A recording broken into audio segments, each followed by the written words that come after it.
car, and Milt saw that he wore a silk hat and a white knitted scarf, and that he took out and examined a pair of white kid gloves.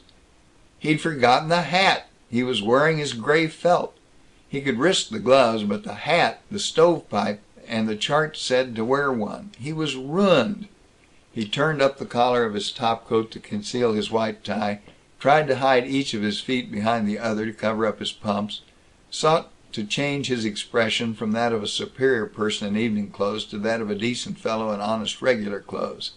Had the conductor or any of the passengers realized that he was a dub in a dress suit without the hat?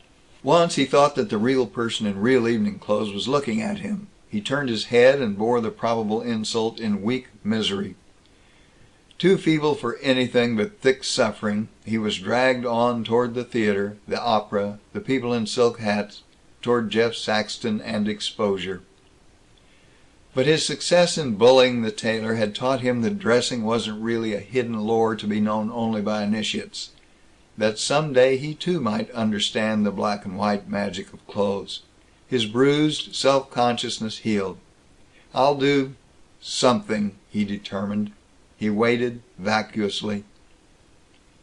The Gilson party was not in the lobby when he arrived. He tore off his topcoat.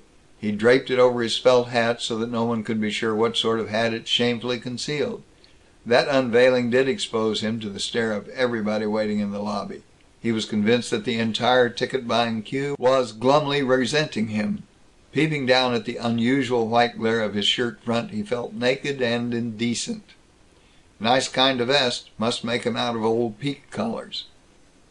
He endured his martyrdom till his party arrived. The Gilsons, Claire, Jeff Saxton, and a glittering young woman whose name, Milt thought, was Mrs. Corey. And Saxton wasn't wearing a high hat. He wore a soft one, and he didn't seem to care. Milt straightened up, followed them through the manifold dangers of the lobby, down a perilous aisle of up-tilted, scornful faces, to a red narrow corridor, winding stairs, a secret passage, a mysterious dark closet, and he walked out into a room with one side missing, and on that side 10 trillion people in a well, and 9 trillion of them staring at him and noticing that he'd rented his dress suit. Hot about the neck, he stumbled over one or two chairs and was permitted to rest in a foolish little gilt chair in the farthest corner. Once safe, he felt much better. Except that Jeff did put on white kid gloves, Milt couldn't see that they too looked so different. And neither of the two men in the next box wore gloves. Milt made sure of that comfort. He reveled in it. He looked at Claire, and in her loyal smile found ease. He snarled, "She trusts you. Forget you're a dub. Try to be human. Hang it, I'm no greener at the opera than old horsehair sofa there would be in a garage." There was something. What was it he was trying to remember? Oh, yes. When he'd worked in the Schoenstrom flour mill, as engineer, at 18, the owner had tried to torment him, to get his goat, Milt put it, and Milt had found that one thing that would save him was to smile as though he knew more than he was telling. It did not, he remembered, make any difference whether or not the smile was real. If he merely looked the miller up and down and smiled cynically, he was let alone. Why not? Saxton was bending toward him and asking in honeyed respectfulness, "Don't you think the new school in music, audible pointillage, one might call it, mistakes cacophony for power?" Milt smiled paternally. Saxton waited for something more. He dug the nail of his right middle finger into his thumb, looked thoughtful, and attacked again. "Which do you like better, the new Italian music or the orthodox German?" Milt smiled like two uncles watching a clever baby, and patronized Saxton with, "They both have their points." He saw that Claire was angry, but that the Gilsons and Mrs. Corey, flap-eared, gape-mouthed, forward-bending, were very proud of their little Jeff. He saw that, except for their clothes and self-conscious coiffures, they were exactly like a gang of cracker-box loafers at Heine Rauskukle's badgering a new boy in town. Saxton looked bad-tempered. Then Mrs. Corey bustled with her face and yearned at Milt. "Do tell me, what is the theme of the opera tonight? I've rather forgotten." Milt ceased to smile. While all of them regarded him with interest, he said clearly, "I haven't got the slightest idea. I don't know anything about music." Some day I hope I can get a clever woman like you to help me, Mrs. Corey. It must be great to know all about these arts, the way you do. I wish you'd explain that overture, they call it, don't they?"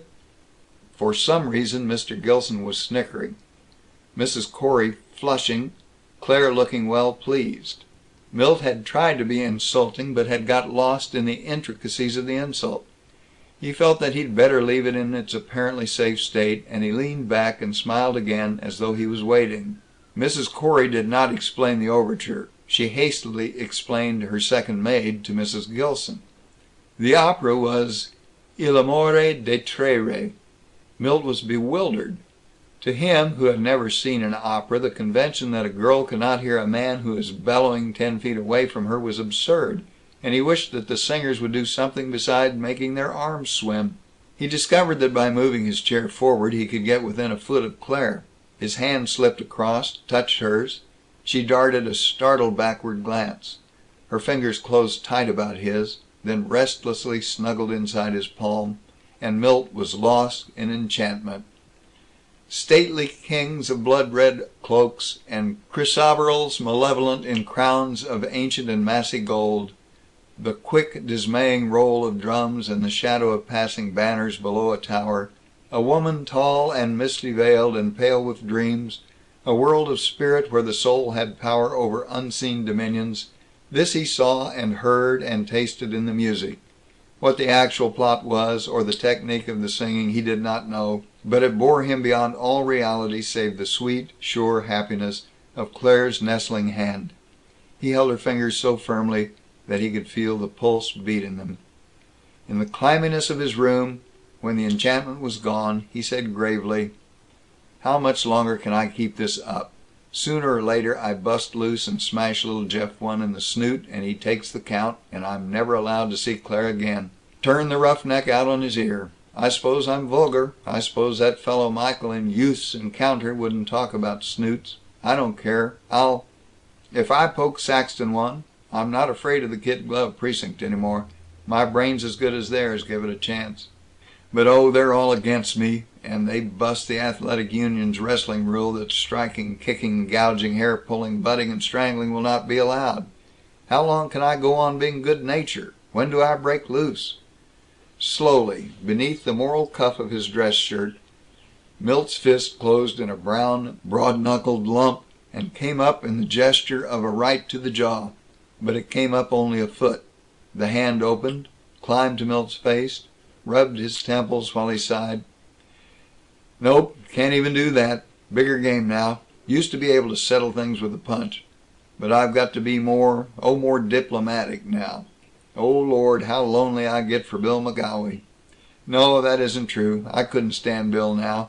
Claire took all that out of me. Where am I? Where am I?